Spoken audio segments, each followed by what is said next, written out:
गोरखपुर में सीएम के दौरे का चौथा दिन शिक्षा विभाग के कार्यक्रम में सम्मिलित हुए सीएम ने स्मार्ट क्लास की स्थापना का किया उद्घाटन।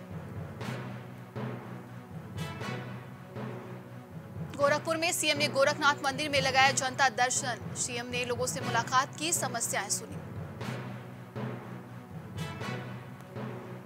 सीएम मनोहर लाल का रोहतक और दिल्ली दौरा। आज रोहतक में मेरी माटी मेरा देश कार्यक्रम में होंगे शामिल। पीएम श्री स्कूल के उद्घाटन समारोह में लेंगे हिस्सा। आजम खां के हेट स्पीच के सुनवाई में आज एमपी एमएलए कोर्ट में केस में आज होगी सुनवाई। थाना शहजाद नगर में दर्ज हुआ था केस। आज इकाना स्टेडियम पहुंचेगी टीम इंडिया। कल इकाना स्टेडियम में अभ्यास करेगी भारतीय टीम। 29 अक्टूबर को भारत इंग्लैंड के बीच होगा महामुकाबला।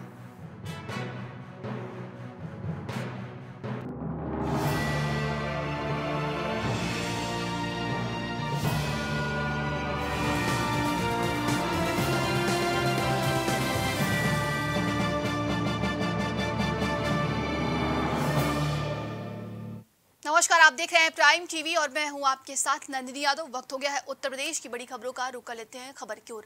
गोरखपुर के चौथे दिन के दौरे के दौरान सीएम शिक्षा विभाग के कार्यक्रम में सम्मिलित हुए, जहां सीएम ने स्मार्ट क्लास की स्थापना का उद्घाटन किया और दिव्यांग बच्चों में टैबलेट का वितरण किया। साथ ही सीएम ने आईसीटी लैब का शुभारंभ भी किया। इस दौरान सीएम ने जनता को संबोधित भी किया। आज जब मैं प्रातः यहाँ पर आया था उस समय मैंने देखा कि दिव्यांग जनों को, जो दिव्यांग बच्चे थे, उन बच्चों को ट्राईसाइकिल और व्हील चेयर का वितरण होने के साथ ही अन्य दिव्यांग बच्चों को सहायक उपकरण भी वितरित किए गए। उपकरण वितरण के साथ ही फिर यहां पर मुझे एग्जीबिशन के साथ जुड़ने का अवसर प्राप्त हुआ। कैसे हम सहजता के साथ, सरलता के साथ, उदाहरण के माध्यम से, प्रयोगों के माध्यम से आसानी से बच्चों को अक्षर ज्ञान के साथ साथ भाषा की जानकारी भी उपलब्ध करवा सकते हैं, यह भी मैंने देखा। और अब इस कार्यक्रम के माध्यम से हम सब यहां पर देखे हैं कि आज गोरखपुर मंडल के जो 64 विकास खंड हैं, इनमें 64 आईसीटी लैब्स,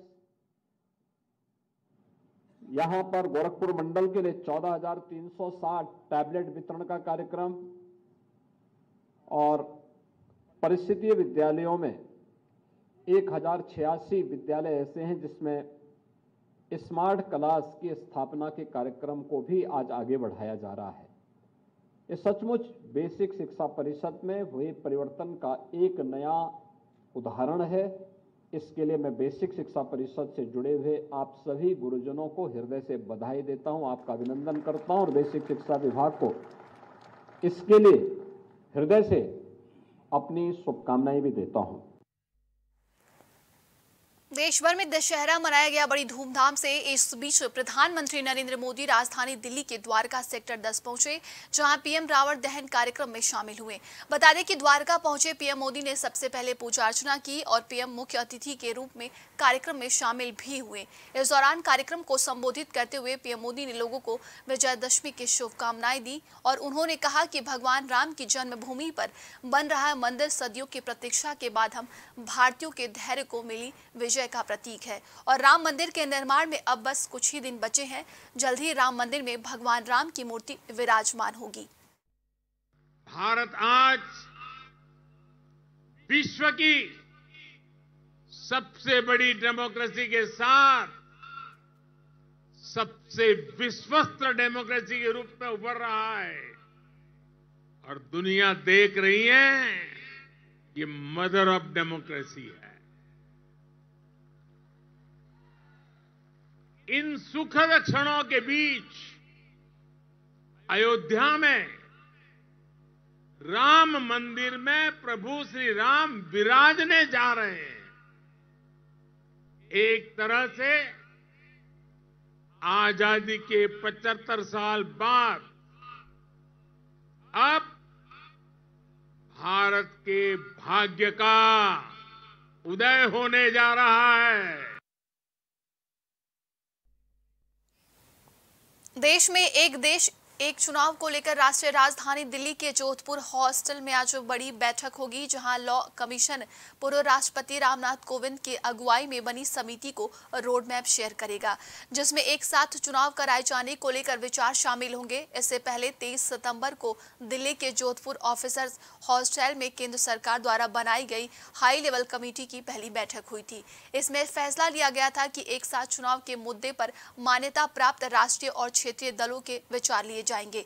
बता दें कि पूर्व राष्ट्रपति की अध्यक्षता में 2 सितंबर को बनी इस कमेटी में गृह मंत्री अमित शाह और पूर्व सांसद गुलाम नबी आजाद समेत 8 मेंबर हैं। केंद्रीय कानून मंत्री अर्जुन राम मेघवाल कमेटी के स्पेशल मेंबर बनाए गए हैं।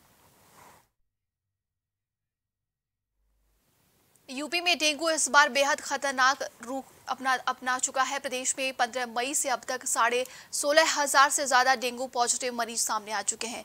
इन सब में सबसे ज्यादा केस लखनऊ से है। यहाँ के हालात इस कदर बिगड़े हैं कि निजी अस्पतालों में भी गंभीर रोगियों की लंबी कतार लगी हुई है और टॉप कॉरपोरेट अस्पतालों में भी वेंटिलेटर बेड 1 महीने से लगातार फुल चल रहे हैं। इस बीच लखनऊ में लोगों की डेंगू की चपेट में आने से मौत भी हो रही है। हालांकि सरकारी आंकड़ों में गिनती के संक्रमितों के ही मौत होने की बात कही जा रही है। वहीं विशेषज्ञ आने वाले कुछ दिनों में हालात और बिगड़ने की आशंका जता रहे हैं, साथ ही ज्यादा अलर्ट रहने की बात भी कह रहे हैं। वहीं अस्पतालों की ओपीडी में बुखार के मरीजों की संख्या में कई गुना इजाफा के साथ अभी भी लंबी कतार देखी जा रही है। विजयदशमी के मौके पर अंबेडकर नगर के रफीगंज मेले में श्रद्धालुओं का हुजूम उमड़ पड़ा, जहां लोगों ने पुलिस के पुख्ता प्रबंधन में मां दुर्गा का दर्शन पूजन कर आयोजित मेले का जमकर लुत्फ उठाया। बताया जा रहा है कि शाम ढलते ही हजारों से अधिक श्रद्धालुओं का जन सैलाब रफीगंज मेले में उमड़ पड़ा और भक्ति भाव से ओतप्रोत श्रद्धालुओं ने स्थापित की गई माता रानी प्रतिमा पर फूल चढ़ाकर प्रतिष्ठित दर्जनों मूर्तियों का दर्शन पूजन कर मन्नतें भी मांगी हैं।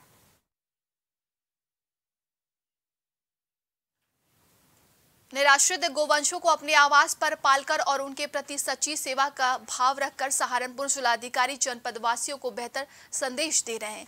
बताया जा रहा है कि जिलाधिकारी डॉक्टर दिनेश चंद्र शासकीय सेवा में रहते हुए गरीब और जरूरतमंद की तो हर संभव मदद करते ही हैं, साथ ही उनका पशुओं के प्रति प्रेम भी देखा जा सकता है।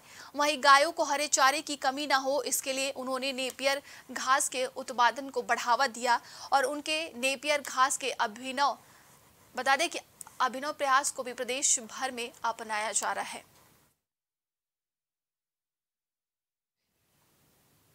नजारा लखनऊ के जानकीपुरम स्थित दशहरा मेले का है, जहां विजयदशमी के दिन रावण दहन का कार्यक्रम किया गया और जैसे ही रावण जमीन पर चलकर धराशायी हुआ, वैसे ही लोगों की भीड़ रावण की हड्डियों पर टूट पड़ी और बांस की केन को हड्डी मानकर उठाने लगी। वहीं जब हमारे संवाददाता ने लोगों से इसका कारण पूछा तो लोगों ने बताया कि रावण की हड्डियों को खाट में बांधने से खटमल नहीं आते हैं।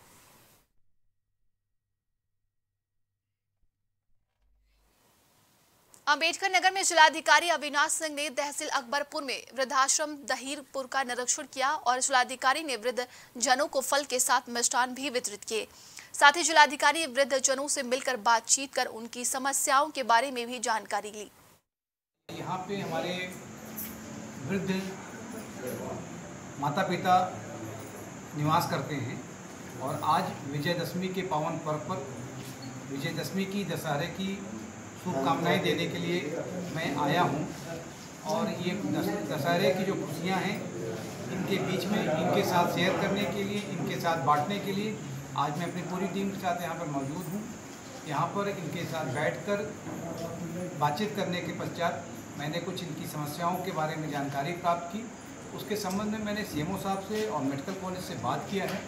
आगामी 1-2 दिन के भीतर जो है एक बड़ा कैंप मैं यहाँ पे लगवाऊँगा, जिसमें कि इनका एक जनरल चेकअप और साथ साथ जो ENT स्पेशलिस्ट हैं उन लोगों को यहाँ पे लाएंगे, जिनके आँखों में या कान में, नाक में या गले में किसी प्रकार की कोई प्रॉब्लम है तो उसका पूरा कंप्लीट चेकअप होगा और जो भी उसका उपचार होगा वो समुचित उपचार की सुविधा यहाँ पर उपलब्ध कराई जाएगी। रायबरेली में गुरबख्शगंज थाना क्षेत्र के अंतर्गत पूरे पांडे का पुरवा गांव में चोरों के हौसले बुलंद होते जा रहे हैं, जहां चोरों ने बीती रात सड़क के किनारे फर्नीचर और कपड़े की दुकान में रखी कीमती साड़ियां, कपड़ों के साथ 35,000 रुपए की नकदी समेत लाखों के सामान की चोरी कर ली। वहीं सूचना पर पहुंची पुलिस मामले की जांच में जुट गई है। क्या नाम तुम्हारा? अमित कुमार है। गांव कौन सा है? गांव पूरे पांडे का पुरवा है। क्या घटना हुई यहाँ पे? हमारे दुकान में चोरी हो गई। किस चीज की चोरी हुई? किस चीज की दुकान है? कपड़े की दुकान है हमारी। लगभग कितने रुपए का सामान? हमारे यहाँ 1.5-2 लाख रुपए का माल गया है लगभग। नगद कितना रहा होगा? 35,000 रुपए। किसी को सूचना दी? 112 नंबर पर डायल किए बुलाए। किसी पे कोई शक है? शक कोई नहीं है हमारे। औरैया में फमफून थाना क्षेत्र के अंतर्गत ग्राम महाराजपुर की पुलिया में युवक का शव मिलने पर गांव में सनसनी फैल गई, जहां सूचना पर पहुंची पुलिस ने शव को कब्जे में लेकर पोस्टमार्टम के लिए भेज दिया और मामले की जांच में जुट गई है। ये एक शव अभी की सूचना पर सर्व संबंधित अधिकारी ने थाने से फोर्स और हम सभी आए हैं और शव को जो निकाल के देखा है, गांव के लोगों ने देख लिया है, अभी आइडेंटिफाई नहीं हुआ है। अगल बगल में कोई गुमशुदगी लिखी नहीं है, तो सभी अगल बगल के डिस्ट्रिक्ट्स में और कंट्रोल रूम के माध्यम से हमारे भी सभी थानों में कोई मिसिंग व्यक्ति की सूचना के संबंध में जानकारी की जा रही है। लगभग 40-42 वर्ष के अज्ञात पुरुष का शव मिला है। चोट है और संभवतः यहाँ पे डेड बॉडी पड़े रहने के कारण किसी जानवर ने भी उसको थोड़ा सा फेस पे से खा लिया है, पर फिर भी आइडेंटिफाइएबल बॉडी है। उसका फोटो गश्ती अभी जारी करके शनाख्त का प्रयास किया जा रहा है। अभी के लिए उत्तर प्रदेश की खबरों में बस इतना ही। देश और दुनिया की तमाम खबरों के लिए आप देखते रहिए प्राइम टीवी।